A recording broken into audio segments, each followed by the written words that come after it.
doesn't. Hey, It welcome. doesn't matter what direction you go. I'm a punk. I'm gonna do whatever I want. Welcome to the Hangover. Oh, fuck you! I won't do what you tell me. Sitting on half of it, so it's not my fault.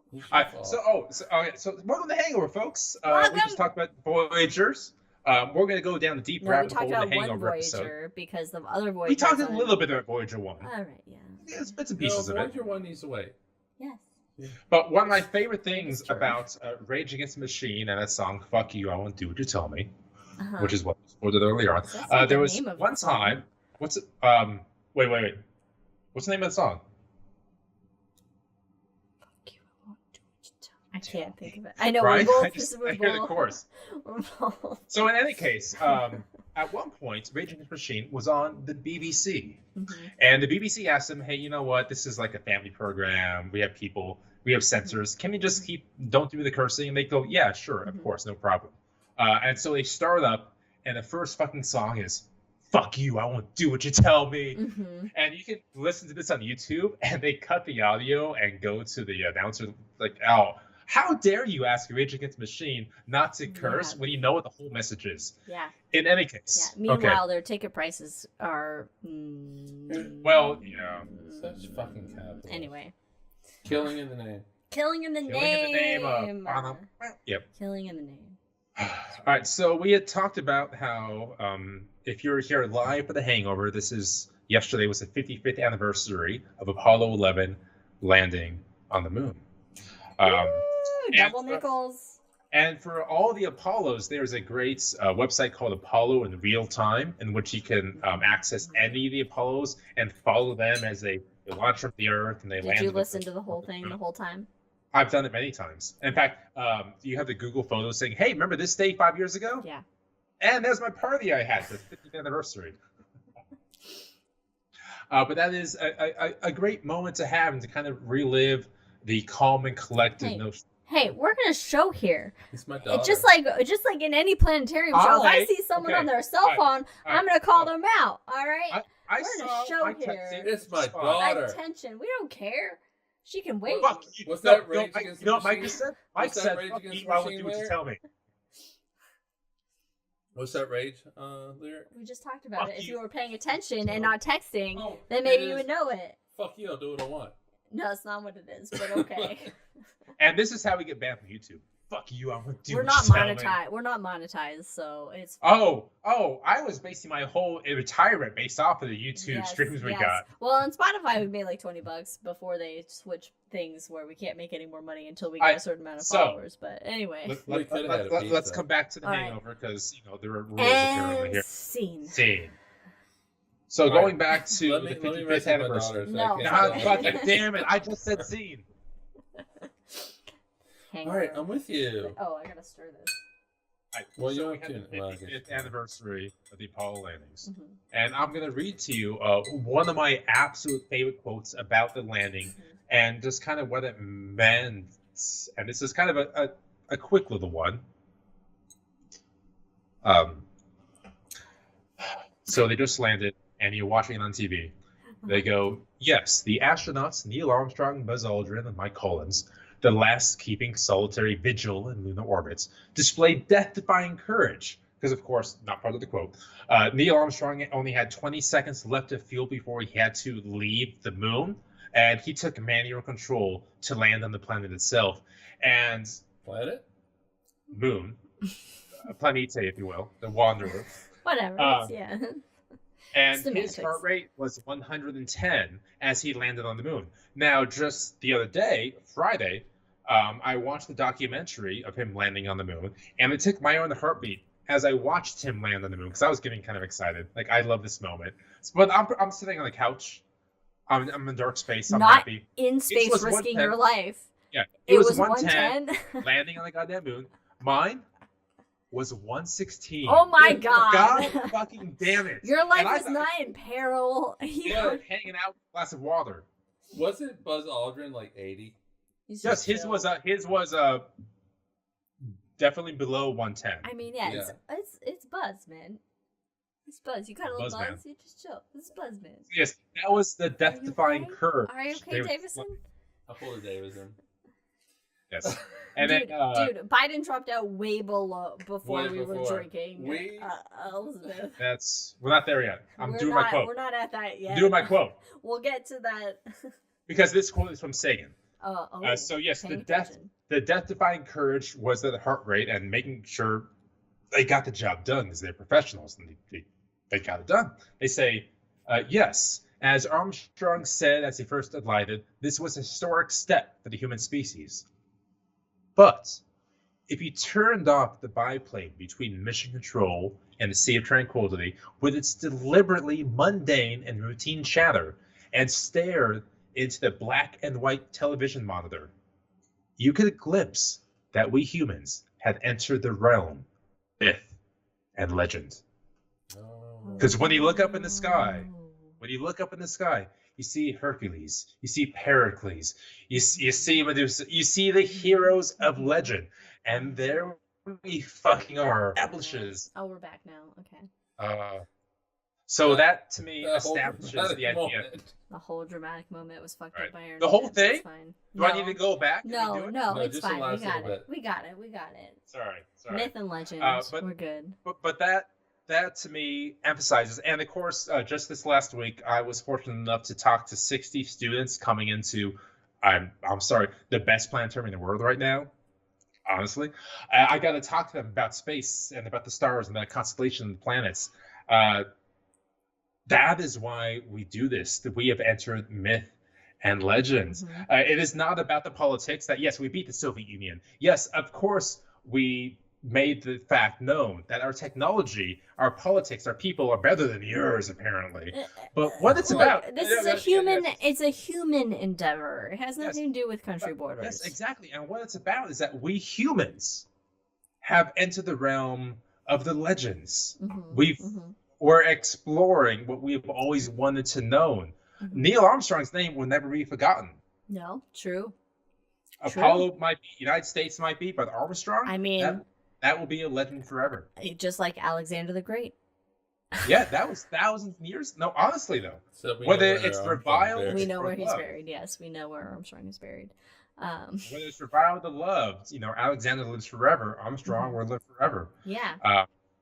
Only few people get their names in that realm of history, because there's you can memorize all the kings of England if you really fucking want to, but at most you're gonna remember a handful and not remember when they were. I will say Armstrong may have been the best person to land on the moon. Others may have capitalized on the idea. They may have gone around the world. He seemed like a very down to earth guy. Nice. And what he did when he got back, he went to go teach physics. I mean, he shied away. Yes, of course they did a tour in the world because you had to do that at points. Right. But he just loved the math, the physics. He was a regular dude. Can you imagine taking a physics class from him? Oh my god. No. Can you imagine taking a physics class from him, studying Newton's mechanics, dude, and then him legit talking about how you use Newton? And I'd be like, dude, you went to the moon with that dude. One of my professors was Jim Bell, who's now the head of the Planetary Society, but he's worked with the cameras of Perseverance and Curiosity. Like, I had a tough time not geeking out with him. But to have Armstrong as the University of Ohio, I think, professor, like, goddamn. He was the best emissary. I mean, Newton got him there. You have two pillars right there in the same classroom. Both of their names not going to be forgotten in and frankly, human history. had they ever met each other, they would have been nice to meet you and not talk to each other ever again. Pretty much. No, probably, yeah. No, because they were both obviously Newton was far on that spectrum, but Armstrong was just a dude that liked being by himself and enjoyed his job. That's what he did. He was a test pilot. He's a private guy. He was a test pilot. They got the job done. God damn it. He's not. Yeah, he's not the kind of guy that's whose mouse right checks his body can't cash. And yes, I do wonder had the Apollo 1. So the Apollo 1 crew was originally meant to land on the moon first, and they were Apollo 1. They were great individuals, and they would have played the media the exact right way. But I still don't know if they could have been any better than Armstrong. He landed, he did it. and he recluded, because had he owned it, had he been the one, I landed on the moon first, I am selling these books, it would have taken away the accomplishment of humanity in general and given it to a single individual. Right. But instead, it belongs to everyone. Or America, but no, everyone. No, it's everyone. What am I other? I'm going to say it's the world. I mean, because the world stopped for a moment and watched. That was right, because the moon is for everybody. Yes, and 25%. Well, I think it was 25% of humanity watched the moon landing. Oh my god! I wish I was alive for that time. For a brief moment, 55 years ago today, the world was united. Even if the Soviet Union wasn't broadcasting it live. Oh, yes. We were united. The Soviet no, you Union bet. Wanted to go there. Did the Soviet Union broadcast it live?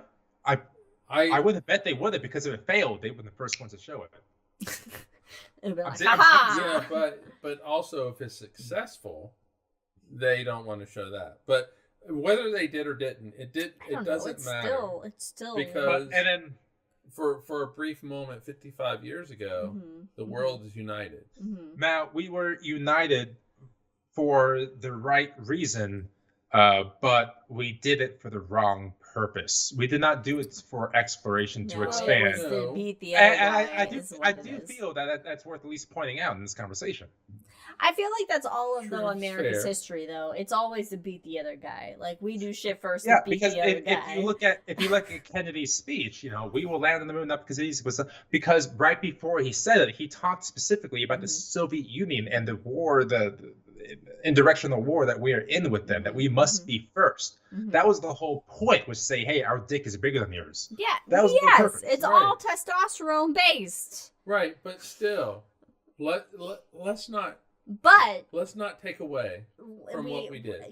Regardless of the reasons and why we did it, and then, Yeah, for right now, let's just, on the 55th anniversary, a human accomplishment happened. Yes, let's be excited. Back to dorks. Let's be excited that we did it. For the 364 other days, we can discuss the ulterior motives and that kind of stuff. All right. So here's one of my favorite quotes on the moon. So we, of course, have magnificent desolation in one small step. But one of my favorite things, I think, was made of cheese. Cheese grommets. I think this was Apollo. I don't think it was, maybe in 16. But anyway, they were on the moon doing the thing, and one of the astronauts starts singing the song. I was walking on the moon one day on the very month of May. God. And the other goes, December. Well, first of all, he's just quoting the song, making it sound nice. And this other astronaut's like, "Oh, this is December. Get the fucking right." I just enjoyed it. He's singing the song, enjoying his life. Yeah, but I had a good laugh about it, actually. He did have a good laugh. Federico in chat said the title of the newspaper he has that day was "They Won."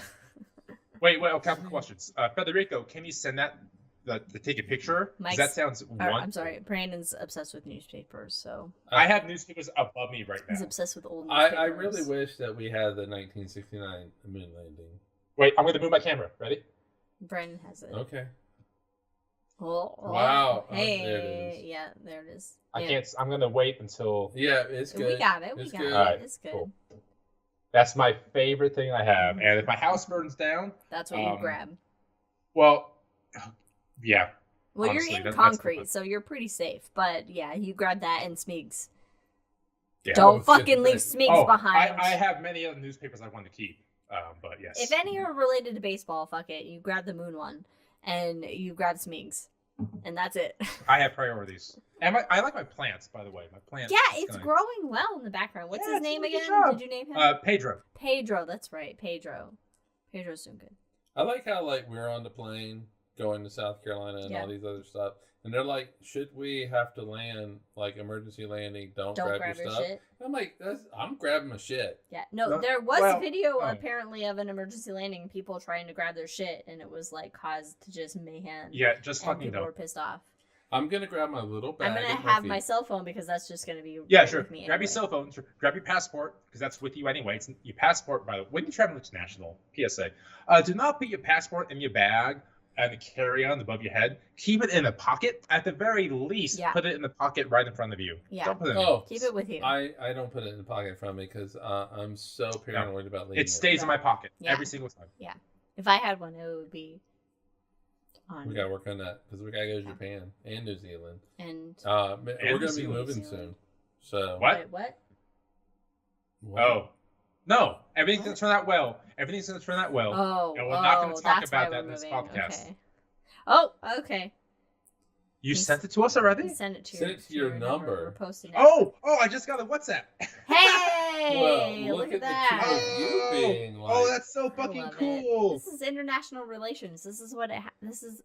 Sorry, I don't want to show it was so blown out. It's blown out. Oh, yeah. I didn't want to have his number. Cool. That's the coolest fucking thing. Cool. Huh? I saw the top of your head in the reflection of the... Because I can't pronounce that word. Also, for everybody out there, I tried to do, because we're in the 70s, I tried to do like a Farrah Fawcett blowout. It didn't work. Sorry. Federico, that's the coolest fucking thing. Thank you. Yeah, I know. It didn't. But I was like, woo. Federico, you can email it to me. Yeah, I'll send it to you guys. It's I love it. Oh, he kept it from his mother. Oh, that's awesome. Nice. The other thing I want to find newspapers of Gagarin. I desperately want original papers of Gagarin's launch somewhere here. Mm-hmm. I would love that. You can find that. You can get that. You can go to Moscow. I've been looking. Anyway, we did it. We went to the moon. Double nickels ago, we did it. Double nickels. So let me ask you this: if you were the individual to step foot on Mars, what would your word be? What would your first words? Oh, you can't. Look, I can't. No, because people going to Mars. First of all, they know who's going to do it, who's going to step out to Mars first. But also, you have like 6 to 9 months to figure out what it would 100. If I did it, 100%, it would. Holy shit! It would be some sort of pun joke comment. It would be something. I would have a lot of time to think about it, but I would, whatever it is, I at the very least would think it would be funny to say whatever I would say. Okay. I would, as Mike thinks about his general topic, I think Federico I would born 10 years and 4 hours after the first step. 1969. I was born 3 days before the first step. Before the first step? God damn. Before the first step. I'm sitting there going, where's my meal? And my you don't know what the fuck out. Is happening. You don't know what's going. You don't know what historic event is happening in the arrival. So you are one of the few humans that were born before the events, but have no cognizant memory of it. Yeah. So you can say you were born before we became an interplanetary species. Yeah. Yeah. I guess so. Yeah. Mm-hmm. Yeah. I mean, to be fair, when I came out, I didn't know we were an interplanetary species, but we were. Yeah. I mean, from day one, I knew. Yes, as soon as Brandon came out, he was like, he had the glasses on. He was already, he was already quoting Picard. That's why it took 15 hours to come out. Sorry, Mom. I love you. I owe you everything. Oh, man. You see, I took a long time. Mom, how long did I take? Oh, wait, she had a C-section because I got stuck and I had a cone head. My head was too big to come I basically got stuck too and I refused to come out, but it took a very long time. I apologize. And they didn't do a C-section? Oh, I'm going to ask. It wasn't too deep. I was out. You were in the mines of Moria of your mom's badge. Can I text my mom real quick? I don't want to hear that ever again.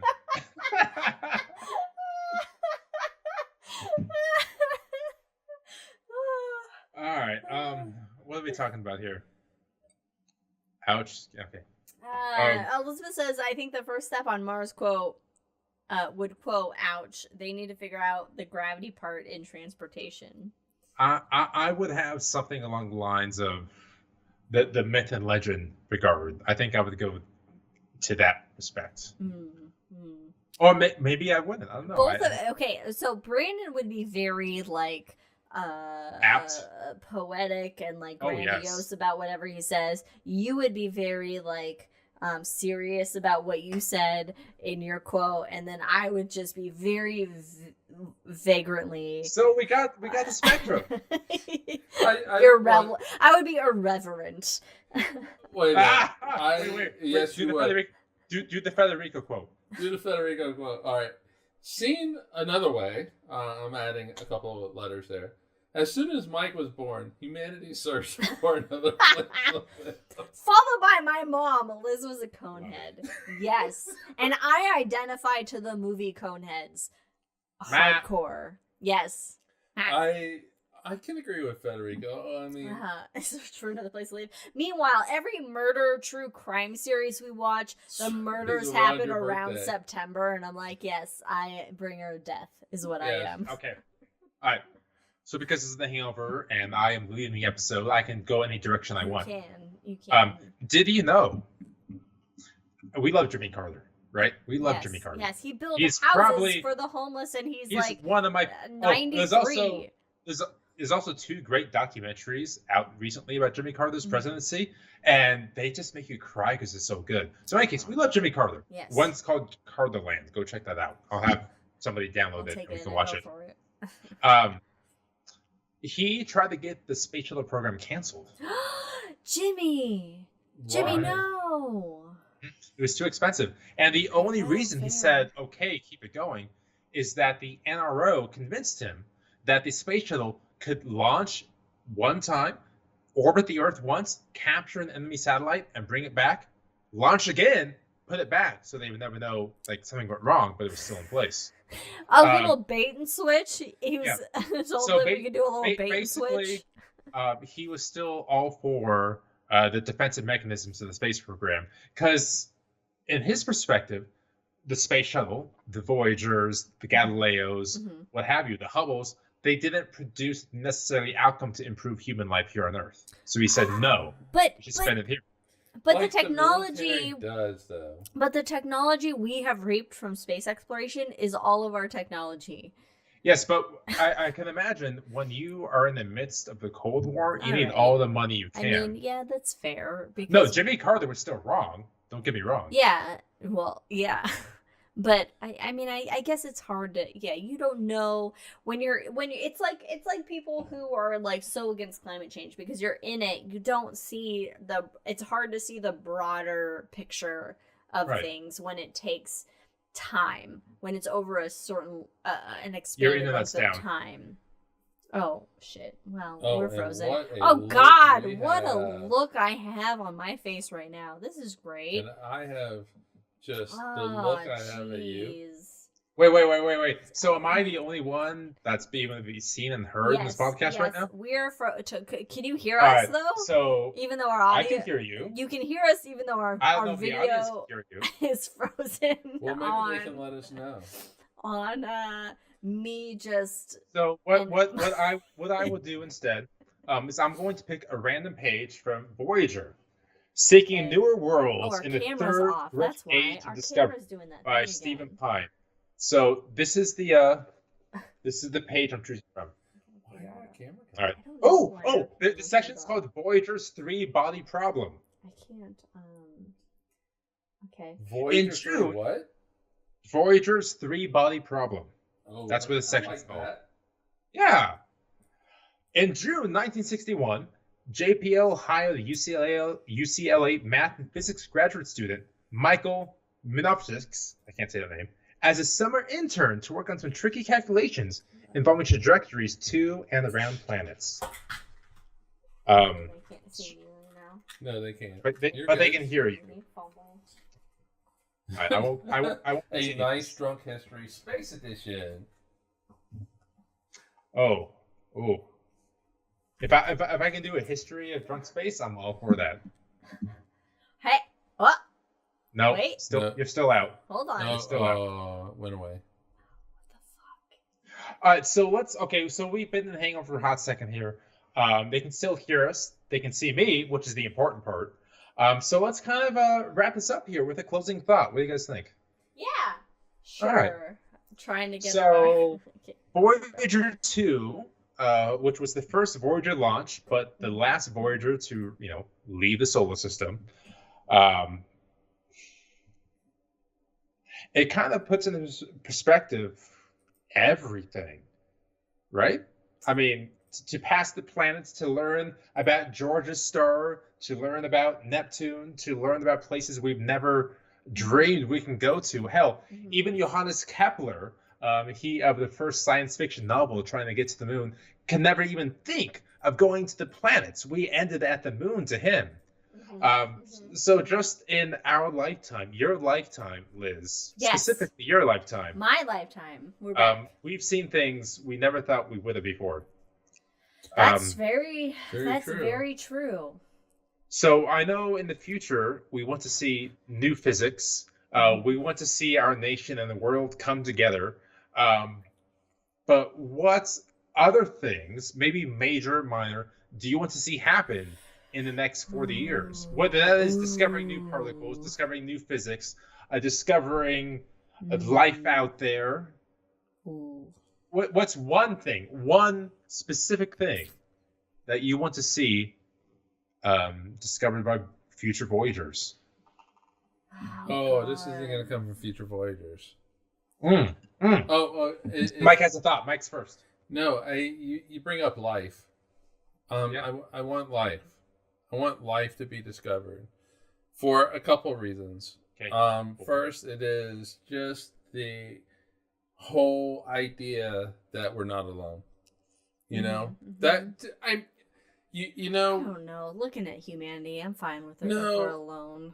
Well, humanity should be. But imagine like a world run by intelligent dogs. Like how nice that would be. Oh my god, if there was a dog world, I'm all for it. Let's find that world. It's the best world there ever could be. But I also there's a punk killing the name of that's I really want to see people's heads explode over this, and in particular religious people's heads explode over this. Because a lot of them are like, hey, you know what? There's no life out there. Jesus was just here. Blah blah blah blah blah. But I want to see, because you said that ignoring new physics and all that kind of stuff, I would love to see life discovered elsewhere, and I think James Webb Space Telescope will go a long way to be able. Sorry, go ahead. I would just posit that maybe it would be something like an Europa Clipper mission or the Titan, whatever, who's its mission? I can't remember. Check out our shot on Hopper, Titan. whatever it's called. That would be the possible first to detect any form of bacterial life in the solar system if present. You know what I used to say in shows? Yeah.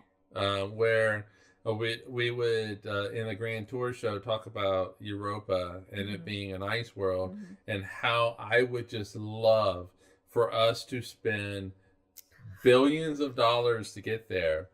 It go into the sub ice ocean, immediately get swallowed, and immediately get attacked by a squid. Ahab issue. My mom says they may eat us. How about a Planet of the Apes? We have many movies on the Planet of the Apes, Mom. It doesn't work out well for us non-apes. I'm just saying. No, there is a Planet of the Apes that we can watch. That's true. So God, that's so hard because there's a lot. There's so much. You know, we, as much as I love James Webb and the images and the science of this deep space exploration that James Webb can provide, because we can't send any spacecraft out into deep space in anyone's lifetime. That's the word I'm looking for. But we Voyager 2, to harken back to the main episode of Voyager Part 1, Voyager 2. Voyager 2 is the only spacecraft to go by Uranus and Neptune. We have not had another spacecraft fly by those planets, whereas with Jupiter we have Juno, with Saturn we had Cassini until its mission time ran out. And the amount that we have learned from Jupiter, about Jupiter and Saturn from those respective missions, is enormous and phenomenal. So we hardly have an understanding of our own solar system. So seeing missions that can go beyond Jupiter and Saturn and can explore these outer planets and the moons, and if we have organisms on our Earth such as tardigrades that can survive extreme conditions, there is a possibility that there are organisms, these extremophiles that are in and around these other worlds within our solar system, regardless of what is out into space. # Drake equation. But right, but there's whole doctrines on this planet that says that should not exist. And it is the punk in me that wants to discover it, so it could be a big fuck you to you people. May I go another step further? Yes, step it further. All right. So we have so many things we want to discover. But for me, now that I'm thinking about it, of course, I want to see life discovered, for example. I would love to have that known. But, so there's a theory that if you look at the cosmic microwave backgrounds, and this is the leftover light radiation from the Big Bang itself. CMB. Which fun fact? If you still have AM radio in your car, and you go on a drive, go to a channel that's just static, 1% of that static is the leftover radiation from the Big Bang. So you can literally hear. TV. Nobody has that TV anymore. That's why I said radio. My parents do. That's specifically why I said the radio. But that you can listen to the Big Bang itself occur at 1%. But so you have a wonderful image of the Big Bang, which is called the face of God at one point. There was a theory that if we wanted to discover the multiverse, other universes, we could look for this in the CMB itself. And if there was a spot that's specifically colder than everywhere else, because CMB should be fairly uniform-ish, because it expands out and it's fairly uniform, that if you look at that, there should be a spot that's fairly cold, and that may be proof of another universe bumping into our own universe. And lo and behold, what have we discovered like 10 years ago? Was a cold spot where it's a coldest spot. You can't prove that the universe bumped into ours. That's fucking hard to do. You can't fucking prove that. Right. So it could be an anomaly. Let's just be clear. Yes, be very clear about that. They have discovered that cold anomaly, but it's ghost. It's ghost. It's universal. They have discovered multiverse ghost, but there's no proof to suggest a universe is bumped into ours. But this was a theory. So what I would love to discover is that there is another universe. And if there's another universe, that means there's another one. My brain can't, Brandon, stop. My brain cannot with this. This is fascinating and interesting, and I agree with you, but my brain cannot. But you know what? In another universe, your brain could. All right, so I'm just gonna rewatch Loki. Just in case Jack doesn't respond, he's in Berlin. Jack, I'm so excited. He's at IPS in Berlin. Say hi to people for us. Yeah. But hey, Jack. All right, have great dreams. Anyway, all right. So here's the thing about the multiverse. I don't like the not the Marvel. Wait. No. I don't like the idea of one universe. Just for some reason, well, that's why it's called universe. What? That's why it's called universe. Right. But the cosmos. It could be called the monoverse. It develops all of everything. Universe. But I also do not like the idea of infinities, and maybe. But what about? Okay, that's different. Our love. Wait a minute. That's different. Between me and Jack is what you're saying. Captain Jack, the dog. Yes. So who's in a cat bed? When it comes to physics, I don't like the ideas of infinities. Oh, okay.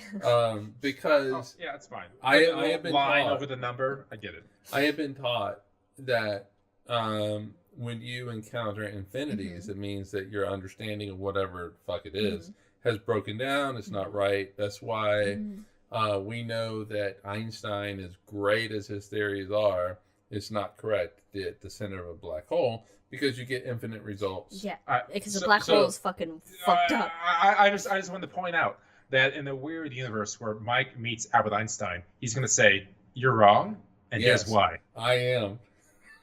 And then I'll be like, can you imagine? God. I'd be like, I just wanted to say that. Oh, God. It'd be great. Please wear like an Einstein wig while you do it. Or Gandalf. Dress up like Gandalf.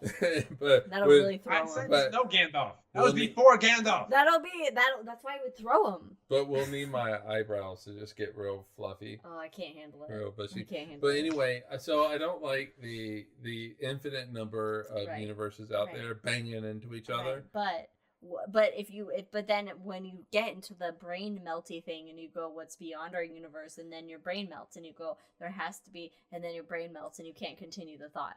But I want there to be more than one universe. I want there to be the multiverse because that's new physics. Yeah, and then you contemplate how big our universe is, and you go another universe that's like our universe, but bigger, and then but could be completely different than our universe, and then you can turn into a puddle like the Wicked Witch of the West. Yes. So Mike doesn't care about the multiverse.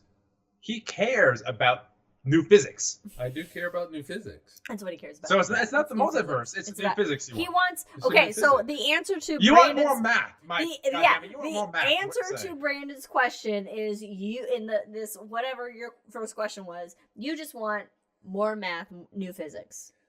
But he said that I cannot use new physics as so you said new math instead. You had a really fancy way, and you convinced you just want more fucking squiggly lines and random made up letters.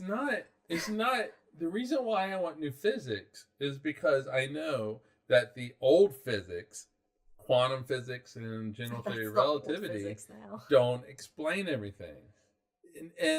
And I realized we need a Jane Austen of the physics. So we need more colliders. That's a deep cut. I realized that I am falling into the 1850s trap of physics where it is the biological. With this new we're physics, about done. With the new physics, we're going to be able to explain everything, and physics is going to reduce to biology. Which I really should send that quote to my mom because she was a biology teacher. What if we just had everybody on the planet do ayahuasca? Oh, what the fuck does that mean? We would have. It means first of all, we'll throw no more up. Wars. And then everybody, I don't know, gets enlightened. Yeah. What does that mean? I don't know what ayahuasca means. It's like a drug. It's like a peyote on acid. Is that the Peruvian drug you do before you go hiking? Yes, he knows what ayahuasca is. It took me a second to get there. So yeah, I want new physics, and it's not that I want necessarily more squiggly lines. I just want more pretty pictures of the planets. We want pretty pictures. We want new physics. We want new life. We want new universes, which is saying a lot considering what we should have here should be enough. But clearly, we fucked things up here. So with that, before we go down that rabbit hole. Thank you for joining us here, Cosmos and Cosmos. This has been a fantastic hangover. It's been a great episode. Joining us next week, next 2 weeks, when we talk about the high in the sky. Thank you for finishing that for me. Oh, we're and after that, already. Fuck, we'll come back around and finish up Voyager Part 2, Voyager 1. Mm-hmm. Which is going to be good. And very excited for that. Cheers to us for no politics. We didn't do any politics in the Hangover. I did the whole thing, but that's hashtag Kamala for president. Cheers to us for no contemporary hashtag politics. Think. Mom, are you talking about the movie Lucy still? And IPS, Jack, Federico, have fun, enjoy yourselves. Enjoy IPS. Planetarium Society. Do a WhatsApp to us. Let us know how it's going. Message us. I'm very curious. I want to know. Messaging Brandon on WhatsApp. And then he'll message us. Message me. For everybody, IPS, International Planetarium Society, is having a conference now in Germany. Oh, okay. So with that, Prost. Join us. Watch us on all things. Drink Cosmos. We'll see you next time. Fuck yeah. Fuck yeah. Cheers. Fuck you. I would do what you tell me. Yeah. All right. Bye, everybody. I'm ending the stream now. have to use my mouse manually. Bye, Felicia. You say this every time. They pretty much know. You can't make this a button on your little Oh, pad? yeah. Why don't you make it a button? You have all these empty spots. I tried and it didn't work. Oh. Okay, goodbye now. Bye. Cheers. Bye-bye now. Bye-bye. We're done.